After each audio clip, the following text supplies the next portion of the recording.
Mancherial MLA Prem Sagar రావు చేసిన వ్యాఖ్యలకు Chennur MLA Vivek Venkataswamy counter ఇచ్చారు. తనకు తానుగా కాంగ్రెస్ పార్టీలోకి రాలేదన్నారు. రేవంత్ రెడ్డి తన వద్దకు వచ్చి కాంగ్రెస్ పార్టీలోకి రావాలని కోరారన్నారు. రాహుల్ గాంధీ కూడా తనను తిరిగి పార్టీలోకి రమ్మంటేనే వచ్చానని వివేక్ వెంకటస్వామి స్పష్టం చేశారు. తాను బీజేపీలో ఉంటే కేంద్ర మంత్రిని అయ్యేవాడినని అన్నారు. ఇక కేంద్ర మంత్రి పదవి వదిలిపెట్టుకుని కాంగ్రెస్ లోకి వచ్చానని వివేక్ అన్నారు. పదవులు ఆశించే హక్కు అందరికీ ఉంటుందని, మంత్రి పదవి అధిష్టానం ఎవరికి ఇవ్వాలని అనుకుంటే వారికి వస్తుందని వివేక్ అన్నారు. బాల్క సుమన్ ని తాను మాత్రమే ఓడించగలగనని సునీల్ కనుగోలు చెప్పడంతో కాంగ్రెస్ అధిష్టానం తనను పార్టీలోకి రమ్మందని వివేక్ వెంకటస్వామి తెలిపారు.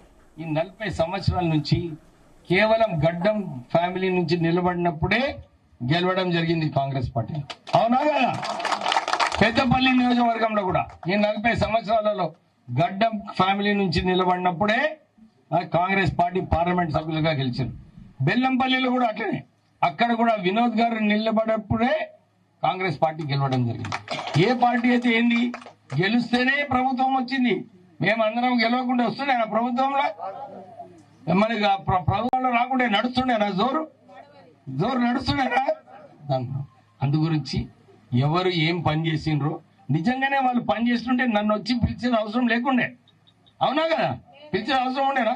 మంచి క్యాండిడేట్ ఉంటే వాళ్ళే పెట్టుకుంటారు, దాంట్లో ఏం అభ్యంతరం లేదు. నాకు కూడా ఎమ్మెల్యే నిలబడాలని లేకుండేమా, నిజంగా చెప్తున్నా.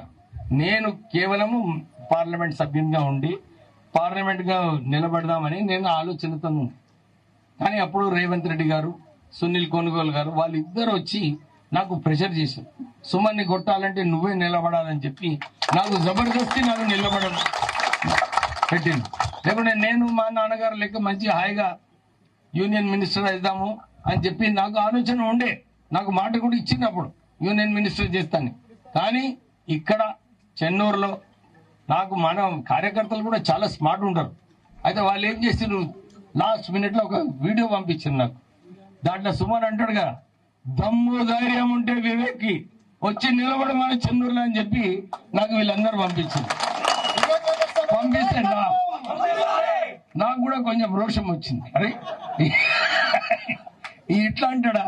నేను ఎప్పుడు కూడా ఎవరిని విమర్శించాను.